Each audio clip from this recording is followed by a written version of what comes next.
Praise the Lord. I welcome you, my friends, in the precious name of our Lord and Savior Jesus Christ. And I wish you all happy Independence Day. I too feel proud about being the part of this great nation. I know thousands of people lay down their lives to give birth this nation on this particular day on August 15th. ఈ రోజు ఈ దేశం పుట్టడం కోసం చాలా మంది వాళ్ళ ప్రాణాలు త్యాగం చేసి ఈ దేశానికి స్వాతంత్రం తీసుకొచ్చిన ప్రతి ఒక్క స్వాతంత్ర సమర యోధుల్ని మనం జ్ఞాపకం చేసుకునే రోజు ఈ రోజు. సో ఎక్కడ చూసినా సోషల్ మీడియాలో ఎక్కడ చూసినా బాగా కనిపిస్తున్నది ఏంటంటే మనం కృతజ్ఞతాపూర్వకంగా ఎవరైతే త్యాగం చేశారో వాళ్ళందరినీ స్మరణ తెచ్చుకుంటున్నాం, జ్ఞాపకం చేసుకుంటున్నాం. వాళ్ళు చేసిన కార్యాలని గుర్తు తెచ్చుకొని ఇండియా ఈ విధంగా పోరాడి ఇంత గొప్పగా ఈరోజు ఇండియా ఏదైతే ఉందో అది వాళ్ళ యొక్క ప్రాణ త్యాగం కారణమే అని అందరూ చెప్పుకొస్తున్నారు, మనం వింటున్నాం. సో ఇవన్నీ చూస్తుంటే ఆ కాలంలో అయితే ఫ్రీడమ్ ఫైటర్స్ ఉన్నారు, ఇప్పుడైతే మన దేశానికి ఇండియన్ ఆర్మర్డ్ ఫోర్సెస్ ఉన్నాయన్నమాట. Indian military, Indian navy and Indian air forces. ఈ మిలిటరీ ఫోర్సెస్, ఈ ఫోర్సెస్ అన్నిటి బట్టి, ఈ 3 ఫోర్సెస్ అన్ని బట్టి ఈరోజు దేశం నిజంగా స్వేచ్ఛగా మనం ఉండగలుగుతున్నామంటే మన ఈ ఫోర్సెస్ అన్నీ కూడా మనల్ని ప్రొటెక్ట్ చేస్తున్నాయి. బార్డర్స్లో ఎక్కడ కూడా ఏది కూడా ఎనిమీ అటాక్ చేస్తున్నప్పుడు ఈ బార్డర్స్లో ఉన్న ఈ మిలిటరీ ఫోర్సెస్ కానీ ఈ ఫోర్సెస్ నిలబడి మనకేం అపాయం కలగకుండా వీళ్ళందరూ కాపాడుతున్నారనమాట. వీళ్ళందరూ సోల్జర్స్, దేశాన్ని కాపాడే సోల్జర్స్. సో ఇవన్నీ చూస్తే మనకు అర్థమయ్యేది, లాస్ట్కి మనకు అర్థమవుతున్నది ఏంటంటే freedom is not free, it cost. It cost. So ఇదంతా చూస్తే మనకు అర్థమయ్యేది ఏంటంటే స్వాతంత్రం అనేది ఉచితంగా ఈజీగా వచ్చిండేదైతే కాదు. ఎంతోమంది ప్రాణ త్యాగం చేస్తున్నారు, వాళ్ళ కష్టపడి ఎంతోమంది వాళ్ళు త్యాగం చేసి ఈ దేశం కోసం పోరాడినారు. So it is the result of sacrifice. ఇదే మనకు అర్థమవుతుంది అనమాట. So let me tell you one thing, we are also soldiers. We are also soldiers. So ఈరోజు నేను ఏం రిమైండ్ చేయాలనుకుంటున్నానంటే మనము కూడా సైనికులం, ఏసుక్రీస్తు సైనికులం. ఏసుక్రీస్తు సువార్తను మోసుకొని ఆయన భారాన్ని పంచుకునే సైనికులం మనం కూడా. సో ఈరోజు నేను కూడా ఇది చెప్పాలనుకుంటున్నాను, వీఆర్ ఆల్సో సోల్జర్స్. ఎలాగైతే ఈ దేశాన్ని కాపాడడం కోసం ఎంతోమంది అమాయకుల జీవితాలు నాశనం కాకుండా కాపాడడానికి ఎలాగైతే సోల్జర్స్ అంతా బార్డర్స్లో ఉండి కాపాడుతున్నారో వాళ్ళకే తెలియని ప్రజలు చాలామంది ఉన్నారు. అయితే వీళ్ళందరికీ తెలిసినా తెలియకపోయినా నా దేశం బాగుపడాలి, నా దేశం అన్ని దేశాల కన్నా ఉన్నతంగా ఉండాలి, నా దేశ ప్రజలు సుఖంగా సౌఖ్యంగా ఉండడం కోసం ఎలాగైతే సైనికులు పోరాడుతున్నారో మనము కూడా కనిపించని లోకంలో ఆధ్యాత్మికంగా మనం కూడా సోల్జర్స్ అయి ఉన్నాము. ఈ లోకంలో కనిపిస్తున్న ఈ లోకంలో కాకపోయినా దేవుని రాజ్యంలో మనం కూడా సైనికులం. So we are the soldiers of God's army, we are the warriors of God. Our Lord Jesus Christ is our commanding officer and Holy Bible is the code of conduct, and prayer and whole armor of God is our weapons. ఈ యొక్క కనిపించిన ఆ లోకంలో చీకటి ప్రపంచంలో పోరాడడానికి సాతానుతో చాలాసార్లు మనం అనుకుంటాం, మనకు కనిపిస్తున్న మన పక్కనింటి వాళ్ళు వీళ్ళే మన శత్రువులు అనుకుంటాం. ఈ శరీరము, ఈ రక్తము, ఈ మాంసము కాదంట మన శత్రువులు. మనకి కూడా ఒక శత్రువు ఉన్నాడు. ఎవరంటే కనిపించని ఆ సాతాను. దుష్టుడు అని బైబిల్ చెప్తుంది, అబద్ధికుడు అని బైబిల్ చెప్తుంది, అబద్ధానికి జనకుడు అని బైబిల్ చెప్తుంది. వాడికి తెలిసిన 3 చీప్ ట్రిక్స్ ఏంటంటే మనల్ని మోసం చేసి, అబద్ధం చెప్పి, మనల్ని నాశనం చేసి హత్య చేయడానికి వాడు వస్తాడని యోహాను సువార్త 10వ అధ్యాయంలో చెప్పబడింది. సో అలాంటి సాతానుతో పోరాడడానికే దేవుడు మన పక్షాన, దేవుడు తన ప్రతిష్ఠిత జనంగా చేసుకున్న నా పక్షాన దేవుడు ఉన్నాడని బైబిల్ చెప్తుంది. So I would like to encourage you by telling some words from the Bible. Let me tell you something.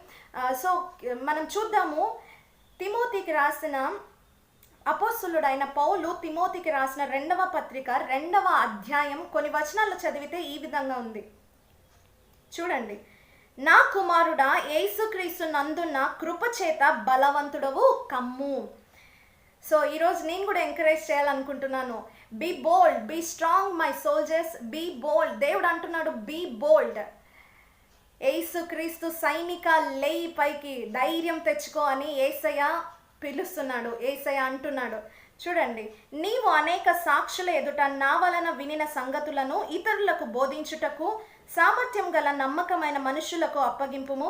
క్రీస్తు యేసు యొక్క మంచి సైనికుని వలె నాతో కూడా శ్రమను అనుభవించుము.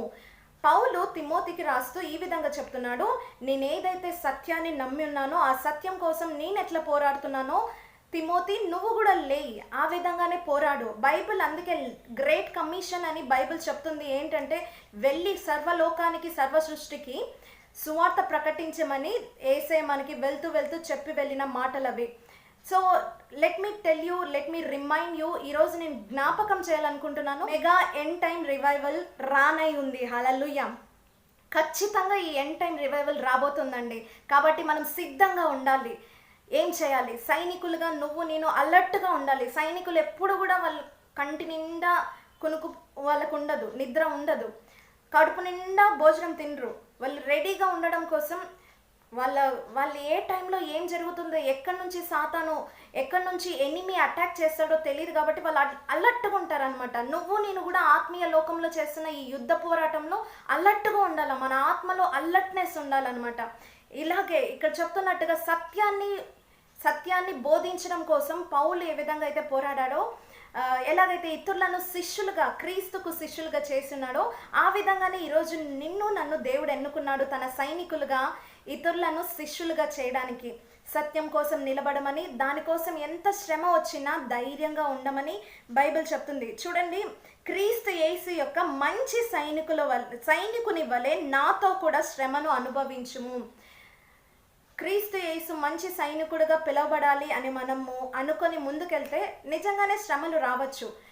కరువు, హింస, ఖడ్గము, శోధన, రోగము, వ్యాధి ఏదైనా కూడా మన మీదకి రావచ్చు. ఇలాంటి పోరాటం ఏది వచ్చినా, ఇక్కడ పౌలు చెరసాలలో ఉండి రాస్తున్నాడు. చెరసాలని, సంఖ్యలను అనుభవించాడు ఆయన చెప్తున్నాడు, ఇలాంటి సమస్యలు, హింస ఎదురైనప్పుడు, నువ్వు మత ప్రచారం చేస్తున్నావు ఆపేసే అని చెప్తున్నప్పుడు, పర్సిక్యూషన్ ఎదురైనప్పుడు నువ్వేం చేస్తావు? మంచి సైనికుడుగా ఎలాంటి పోరాటానికైనా దిగులు పడకుండా ధైర్యంగా ఎదుర్కో. నీ గుండెకి శౌర్యాన్ని కలిగిస్తాను అని దేవుడు అంటున్నాడు. కాబట్టి ధైర్యంగా వాటిని ఎదుర్కో. ఎలాంటి శ్రమనైనా అనుభవించడానికి వెను తిరగద్దు అని బైబిల్ చెప్తుంది.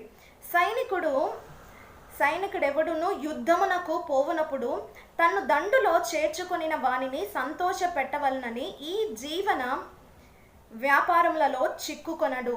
ఎవరైతే పిలిచాడో ఆ యొక్క అధికారికి లోబడి ఆయనని సంతోషపరచాలనే సైనికులు ఏది చేసినా, ఏదైతే కమాండింగ్ ఆఫీసర్ ఏదైతే చెప్తారో దానికి లోబడి వాళ్ళని సంతోషపరచాలి. వాళ్ళు చెప్పినట్టు చేయాలని ఎలాగైతే పోరాడతారో అలాగా మనం ఉండాలని బైబిల్ చెప్తుంది. ఇంకా చూడండి, మనం ఎప్పుడు యేసుని సంతోషపరిచేవారిగా మనం ఉండాలి. కమాండింగ్ ఆఫీసర్ని సంతోష పెట్టేవారిగా ఉండాలి. మరియు జట్టైన వాడు పోరాడినప్పుడు నియమ ప్రకారము పోరాడకుంటే వానికి కిరీటము దొరకదు.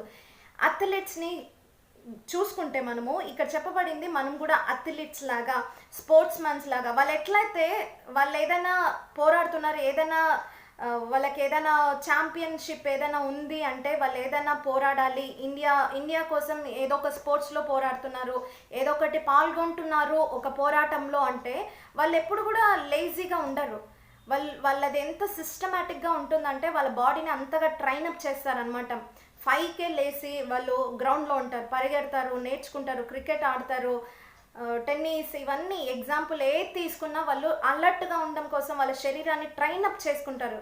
అలాగే అలా ట్రైనప్గా లేమంటే మనము ఏది కూడా రివార్డ్ మనకి రాదు, ఏది కూడా ఏ పథకాలు కానీ గోల్డ్ మెడల్స్ కానీ రావని బైబిలే చెప్తుంది. అలాగే వాళ్ళు ఎలాగైతే అలర్ట్గా ఉన్నారో దేవుని సైనికులు కూడా అంతే. ఇక్కడ చెప్పబడింది కూడా అంతే. నువ్వు కూడా దేవుని కోసం ఆడుతున్న స్పోర్ట్స్ మెన్ అంట, స్పోర్ట్స్ ఉమెన్వి నువ్వు. సో నువ్వు కూడా అలర్ట్గా ఉండాలి, నీ బాడీని ట్రైనప్ చేయాలి. నిద్ర వస్తా అంటే 5కే లేయాలి, ప్రార్థించాలి అంటే లేచి ప్రభా సహాయం చే తండ్రి నా వల్ల కావడంలే అయినా కూడా లేచి నిలబడి ప్రార్థించి నీ బాడీని ట్రైనప్ చేయాలి అని బైబిల్ చెప్తుంది. సో పాటుపడిన వ్యవసాయకుడే మొదట ఫలములలో పాలు పంచుకొనవలసిన వాడు. ఎట్లయితే వీటన్నిటికీ మూల అర్థం ఏంటంటే పోరాడు, కష్టపడు, కేవలం అక్కడితో ఆగిపోవద్దు, ఒక గెలుపుతో అక్కడే నిలబడిపోవద్దు, కానీ శ్రమించు అని బైబిల్ చెప్తుంది. అలా మనం ఎప్పుడైతే దేవుని పక్షాన దేవుని సైనికులుగా మనం ఉంటామో ఈ దేశాన్ని కూడా మనం ఈజీగా జయించవచ్చు. కీర్తనల గ్రంథంలో అయితే 37వ అధ్యాయంలో కొన్ని వచనాలు ఈ విధంగా ఉంది. యెహోవా యందు 37వ అధ్యాయం 3వ వచనంలో, యెహోవా యందు నమ్మిక ఉంచి మేలు చేయుము, దేశమందు నివసించి సత్యము అనుసరించుము.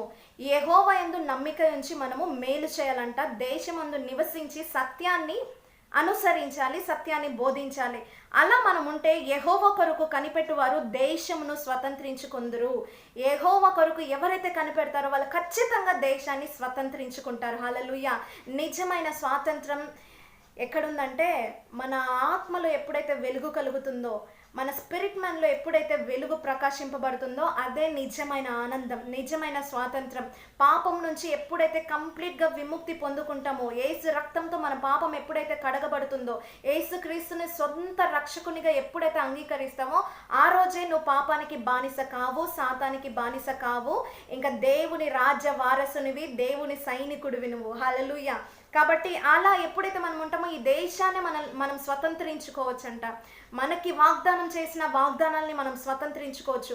ఈ భూమి మీద ఏది కావాలో స్వర్గం నుంచి వాటిని మనం ఈ దేవుని పక్షాన నిలబడి పలికి మాట్లాడి సంపాదించవచ్చు. ఇంకా బైబిల్ చెప్తుంది చూడండి, దీనులు భూమిని స్వతంత్రించుకొందురు, బహుక్షేమము కలిగి సుఖించెదరు అని 11వ వచనంలో రాయబడింది. అలాగే ఇంకా కొన్ని వచనాలు చూస్తే అందుకే మనం దీనంగా, అంటే బైబిల్ చెప్తుంది మనల్ని మనం ఎప్పుడైతే తగ్గించుకుంటామో, తగ్గించుకొని ప్రార్థించి పాపాలని విడిచిపెట్టి దేశం కోసం ప్రార్థిస్తే దేవుడు 2వ దినవృత్తాంతంలో 7వ అధ్యాయం 14వ వచనంలో చెప్పినట్టుగా మన దేశాన్ని స్వస్థపరుస్తాడు. అంత మాత్రమే కాదే, ఇంకా బైబిల్ చెప్తుంది యెహోవా ఆశీర్వాదం నొందిన వారు భూమిని స్వతంత్రించుకొందురు. హల్లెలూయా. యెహోవా ఆశీర్వాదం నొందిన వారు ఖచ్చితంగా ఈ భూమిని స్వతంత్రించుకుంటారంట. ఈ ఇండియాని మనం కూడా దేవుని సువార్తతో నింపచ్చు, మనం స్వతంత్రించుకోవచ్చు. దేవుని రాజ్యంని, దేవుని వెలుగుని, మనుషుల్లో ఉన్న చీకటిని తీసివేయడం కోసం దేవుని పక్షాన మనం కూడా స్వతంత్రించుకోవచ్చు. చూడండి, కావాల్సింటే ఇర్మియా గ్రంథం 1వ అధ్యాయం 10వ వచనంలో ఏం చెప్పబడిందో. ఇర్మియా గ్రంథంలో ఇలాగ రాయబడింది. 1వ అధ్యాయం ఎప్పుడైతే మనం చూస్తాం 10వ వచనంలో ఏమనుందంటే, యెహోవా చేయి చాపి నా నోరు ముట్టి ఇలాగ సెలవిచ్చెను, ఇదిగో నేను నీ నోట నా మాటలు ఉంచి ఉన్నాను, పెళ్ళగించుటకు, విరుగగొట్టుటకును, నశింపజేయుటకును, పడద్రోయుటకును, కట్టుటకును, నాటుటకును నేను ఈ దేశమును జనముల మీదను రాజ్యముల మీదను నిన్ను నియమించి ఉన్నాను. హల్లెలూయా. దేవుడు అంటున్నాడు, జనముల మీద రాజ్యముల మీద నిన్ను నియమించిన ఈ దేశాన్ని నువ్వు స్వతంత్రించుకోవచ్చు, నువ్వు సాధ్యపరచుకోవచ్చు. నీకు ఎలాంటి శక్తిని దేవుడు ఇచ్చాడంటే నీ నోటిలోనే తన వాక్కు నుంచినాడు. నువ్వు ఎప్పుడైతే తన వాక్యాన్ని నీ నోటి ద్వారా విడుదల చేస్తావో, నేను ఒక విషయం చెప్పనివ్వండి, నీకు వాక్యాన్ని తెలిసిండొచ్చు, నువ్వు ఎప్పుడైతే వాటిని విడుదల చేయవో, పలకవో, ఏది కూడా జరగదు, ఏది కూడా సూపర్ న్యాచురల్, ఏది కూడా దేవుని హస్తం ఉండదు. ఎందుకంటే నువ్వు మాట్లాడట్లేదు, నువ్వు పలకట్లేదు. మనం ఎప్పుడైతే పలుకుతామో బైబిల్ చెప్పినట్టుగా మనము రాజ్యములను కూడా జయిస్తామన్నమాట. హల్లెలూయా. దేవుని కోసం మనం ఏదైనా చేయగలుగుతాం. పడగొట్టుటకు, పెళ్ళగించుటకు, సమస్యలో ఉన్న వారిని లేవనెత్తుటకు, వీటన్నిటికీ కూడా నా నోరు వాడబడుతుంది. అలాగే 18వ వచనంలో ఈ విధంగా ఉంది, యూదా రాజుల యొద్దకు గాని, ప్రధానుల యొద్దకు గాని, యాజకుల యొద్దకు గాని, దేశ నివాసుల యొద్దకు గాని, ఈ దేశం అంతటిలో నీవెక్కడికి పోయినను ప్రాకారం గల పట్టణము గాను, ఇనుప స్తంభము గాను, ఇత్తడి గోడగాను నీ ఉండునట్లు ఈ దినము నిన్ను నియమించి తిని. దేవుడు అంటున్నాడు, ఈ దినము నిన్ని ఒక ఐరన్ పిల్లర్ లాగా, ఇనుప స్తంభముగా, ఇత్తడి గోడగా, ఐరన్ వాల్ లాగా, ఇత్తడి గోడలాగా ఐరన్ పిల్లర్ లాగా దేవుడు నిన్ను నియమించున్నాడంట. హల్లెలూయా. కాబట్టి నీకు అసాధ్యమైంది ఏది లేదు. దేవుడు నీ పక్షాన ఉన్నాడు కాబట్టి విజయం నీదే. మనం జ్ఞాపకం ఉంచుకోవాల్సింది మన కుటుంబీకులు, మనతో మనం ఎవరినైతే దేవుని వైపు రప్పిస్తున్నామో ఆ ప్రజలందరి కోసం నేను ప్రార్థించే సైనికులుగా ఈ భూమి మీద ఉన్నామని జ్ఞాపకం చేసుకోవాలి. చూడండి, God gives his hardest battles to the strongest warriors. దేవుడు ఎలాంటి వాడంటే కఠినమైన బ్యాటిల్స్ని, కఠినమైన యుద్ధాలని స్ట్రాంగ్గా ఉన్న వారియర్స్కే దేవుడు ఇస్తాడంట. ఈరోజు నువ్వు సమస్యలో బాధపడుతూ ఎందుకు ఇవి ఎదురవుతున్నాయి, నాకే ఈ సమస్యలు ఎందుకు వస్తున్నాయి అని నువ్వు ఆలోచిస్తుంటే గుర్తుంచుకో, నువ్వు దేవుని దృష్టిలో స్ట్రాంగెస్ట్ వారియర్వి. కాబట్టి ఇలాంటి సమస్యలు నీకు వస్తుంది, అయితే దిగులు పడద్దు. వీటన్నిటి నుంచి లేవనెత్తగల సమర్థుడు నీ పక్షాన ఉన్నాడు. విజయం నీదే అవుతుంది. ఇక్కడ చెప్పినట్టుగా యెహోవా కొరకు కనిపెట్టుకొని ఉన్న నీకు నాకు ఈరోజు COVID-19తో మరణ ఛాయలో వెళ్తున్న ప్రతి ప్రజల బాధలో దేవుడు చూస్తున్నాడు. దేవుడు నమ్ముకొని కూడా నీకు సమస్య వచ్చిందా, రోగం వచ్చిందా, కోవిడ్ వచ్చిందా, అయినా కూడా నువ్వు పడిపోయినట్టు కనిపిస్తున్నా విజయం కంప్లీట్గా సాతాంది కాదు. ఫైనల్సే ఎప్పుడు దేవుందే. నువ్వేం చెప్తావో నీ జీవితంలో అదే జరుగుతుంది. యెహోవా కొరకు కనిపెట్టుకొని ఉండుము, ఆయన మార్గమును అనుసరించుము, భూమిని స్వతంత్రించుకున్నట్లు ఆయన నిన్ను హెచ్చించును. దినమెల్లా వారు దయాళులై అప్పిచ్చుదురు, వారి సంతానము ఆశీర్వదింపబడును. ఈ దీవెనలన్నీ నీ మీద నా మీద దేవుడు పలుకుతున్నాడు. నా సంతానం ఆశీర్వదింపబడుతుంది.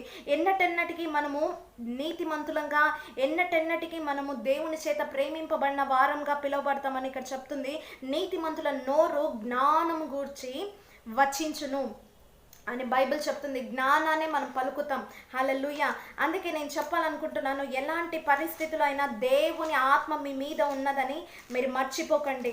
ఎందుకంటే దేవుడు నిన్ను సైనికులుగా ఈ కనిపించిన ఆలోకంలో, ఈ పైన కనిపించని లోకంలో పోరాడేందుకు, రోగంతో పోరాడేందుకు, సమస్యతో పోరాడేందుకు, కష్టాల్లో పోరాడేందుకు, అన్నిటి నుండి బయటపడేందుకు నిన్ను దేవుడు తన యొక్క సైనికుడిగా ఎందుకు ఎన్నుకున్నాడంటే, చూడండి, చాలా కాలం నుంచి యెషయా గ్రంథం 61వ అధ్యాయం 4వ వచనంలో ఈ విధంగా రాయబడింది. చాలా కాలము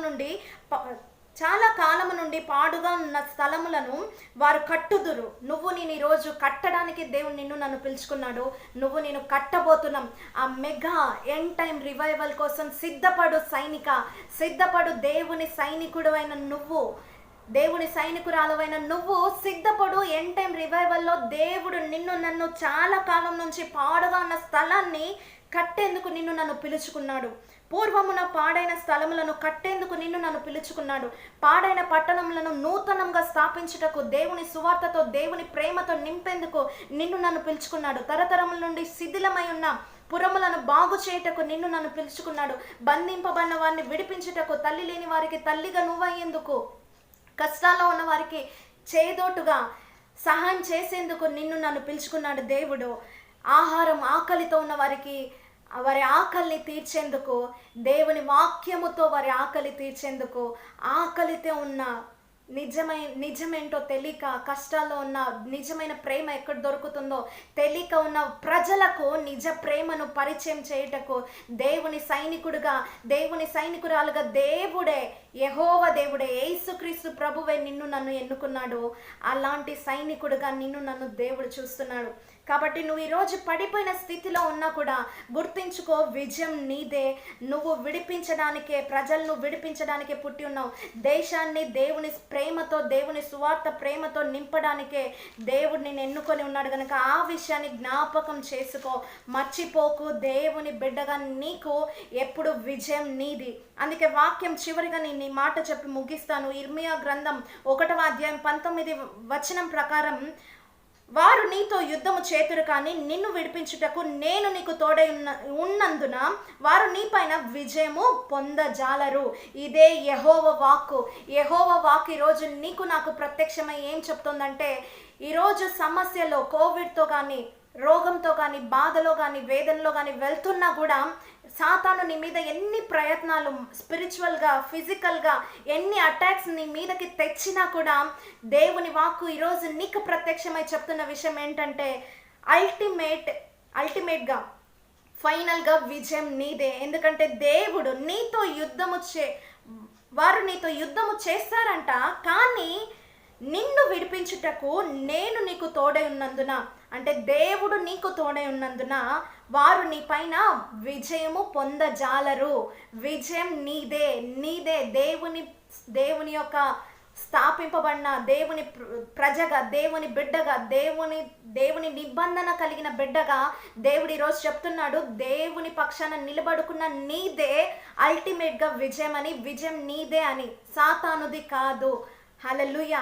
మనం పిలువబడిందే వీఆర్ మోర్ దెన్ కాంకరర్స్. మనం అందుకోసమే పిలువబడినాం కనుక ఈ వాక్యాన్ని జ్ఞాపకం చేసుకొని ఈరోజు మన దేశం కోసం ప్రార్థిద్దామా?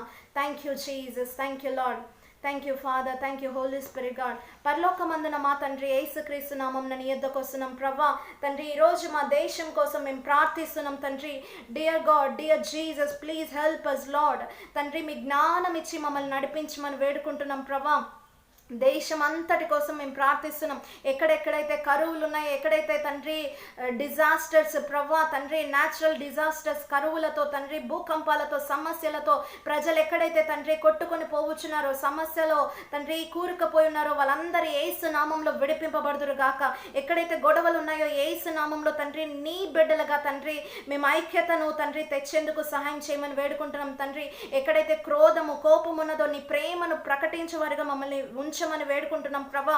ఈ భూమి మీద తండ్రి చీకటి కమ్మిన ప్రతి స్థలంలో ప్రభా నీ వెలుగుతో తండ్రి, నీ వాక్యపు వెలుగుతో ప్రకాశింపజేయమని మమ్మల్ని తండ్రి అందుకోసం వాడుకొనమని వేడుకుంటున్నాం తండ్రి. విరిగిపోయిన గుండెలను ప్రభా తిరిగి కట్టేందుకు ప్రభా మమ్మల్ని వాడుకొనమని వేడుకుంటున్నాం తండ్రి. దేశం అంతటిని తండ్రి, ఇండియాని అంతటిని ఆశీర్వదించమని మీ కృపలో ఉంచమని వేడుకుంటూ ఈ ఇండియాని అంతటిని ప్రభా, మా దేశం అంతటిని నీ పాదాల యొద్దకు తెస్తూ ప్రభా ఈ రియల్ స్వాతంత్రాన్ని ప్రభా, రియల్ ఇండిపెండెన్స్ని, రియల్ ఫ్రీడమ్ని ప్రభా నా దేశంలో ప్రతి నలుమూలలో, ప్రతి గ్రామంలో, ప్రతి పల్లెలో, ప్రతి పట్టణంలో, ప్రతి ఒక్క తండ్రి, ప్రతి కాస్మోపాలిటన్ సిటీస్లో ప్రతి చోట కూడా తండ్రి నీ సువార్త వినిపింపబడి ప్రభా ప్రతి ఒక్కరు రక్షింపబడి తండ్రి నిజమైన స్వాతంత్రాన్ని, పాపం నుంచి విముక్తిని ప్రభా నిజంగా నీ కోసం తండ్రి ఏదైనా చేయాలనే ఆశను ప్రతి ఒక్కరిలో రగిలించమని ప్రభా, ఎండ్ టైం రివైవల్ కోసం తండ్రి నీ సైనికులను, నీ బిడ్డలను లేవనెత్తమని ప్రభా, నీ సువార్తను ప్రకటించే వారిని లేవనెత్తమని